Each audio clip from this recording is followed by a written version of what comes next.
Former U.S. President George W. Bush is back in the spotlight, and he is promoting his new painting book. But getting him even more attention is recent criticism of a fellow Republican, Donald Trump. Once the country's least popular living president, Bush now seems to be scoring favor even with those who traditionally support his Democrat opponents. Anya Parampil takes a look. George Bush slams Donald Trump, read a headline at Huffington Post after Bush turned up the heat, dissed and threw shade at President Trump by taking what you'd think is a brave stance against racism. Yes, now that Bush 43 has denounced President Trump, even liberals can find some room in their hearts for W.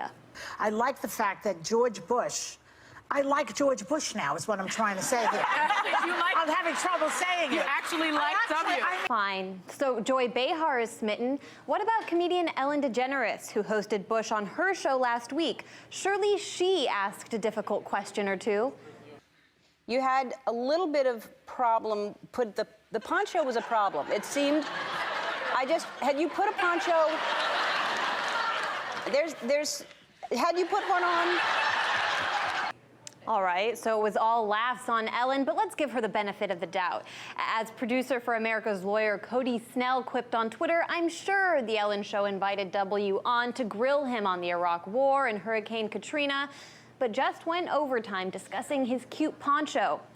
Next, Bush went on over to Jimmy Kimmel, another comedian who discussed some important parts of Bush's legacy. You were involved in many notable faux pas, which we had a lot of fun with. I'm sure you you're did. opening Mission accomplished. The door. There was mission accomplished. That was a big one. Yeah. Oh, right.